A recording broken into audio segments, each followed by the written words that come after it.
Janata party Gandhinagar ವಿಧಾನಸಭಾ ಕ್ಷೇತ್ರದ Shri PC Mohan Lok Sabha ಸದಸ್ಯರು ಬೆಂಗಳೂರು ಕೇಂದ್ರ ಮತ್ತು ಶ್ರೀ ಸಪ್ತಗಿರಿ ಗೌಡರು ಬಿಜೆಪಿ ಬೆಂಗಳೂರು ಕೇಂದ್ರ ಜಿಲ್ಲೆ ಇವರ ನೇತೃತ್ವದಲ್ಲಿ ಜನರ ಹಿತದೃಷ್ಟಿಯಂತೆ ಜನರ ಆರೋಗ್ಯವೇ ಮಹಾಭಾಗ್ಯ, ಮಾನವ ಸೇವೆಯೇ ಮಾಧವನ ಸೇವೆ, ಜನರ ಸೇವೆ ಜನಾರ್ದನ ಸೇವೆ, ಸೇವೇಂದ್ರಿಯಾನಂ ನಯನಾಂ ಪ್ರಧಾನಂ ಎಂಬ ಮಂತ್ರ ಘೋಷವಾಕ್ಯದೊಂದಿಗೆ ದಿನಾಂಕ 8/3/2026 ಭಾನುವಾರದಂದು ಗಾಂಧಿನಗರ ವಿಧಾನಸಭೆ ವಾರ್ಡ್ ನಂಬರ್ 95 ಸುಭಾಷ್ ನಗರ ಸಮುದಾಯ ಭವನ, ನೀಲಗಿರಿ ಪಾಪಣ್ಣ ಬ್ಲಾಕ್, ಆಂಜನೇಯ ದೇವಸ್ಥಾನದ ಹತ್ತಿರ ಶ್ರೀ ಪಿಸಿ ಮೋಹನ್ ಮತ್ತು ಶ್ರೀ ಸಪ್ತಗಿರಿ ಗೌಡ ಆಯೋಜನೆಯಲ್ಲಿ ಸುರಕ್ಷಿತ ಸಮಾಜ ಸೇವಾ ಸಂಸ್ಥೆ ಮತ್ತು ರಾಮಯ್ಯ ವೈದ್ಯಕೀಯ ಕಾಲೇಜು ಆಸ್ಪತ್ರೆ ಇವರುಗಳ ಸಂಯುಕ್ತಾಶ್ರಯದಲ್ಲಿ ಉಚಿತ ನೇತ್ರ ತಪಾಸಣೆ ಶಿಬಿರ ಮತ್ತು ಕನ್ನಡಕ ವಿತರಣೆ. ಈ ಉಚಿತ ನೇತ್ರ ತಪಾಸಣಾ ಶಿಬಿರದಲ್ಲಿ ಅಗತ್ಯವಿರುವವರಿಗೆ ಸ್ಥಳದಲ್ಲೇ ಉಚಿತ ಕನ್ನಡಕ ನೀಡಲಾಗಿತ್ತು ಮತ್ತು ಸ್ಥಳೀಯರಿಗೆ ಬಿಪಿ, ಶುಗರ್ ಆರೋಗ್ಯ ತಪಾಸಣೆ ಮಾಡಿ ಔಷಧಿಯ ವಿತರಣೆ ಮಾಡಲಾಯಿತು.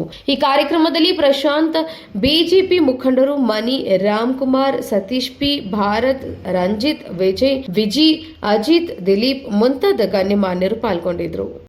ಸಾಕಿ ನಾರಾಯಣ್, ಎಂಪವರ್ ನ್ಯೂಸ್, ಬೆಂಗಳೂರು.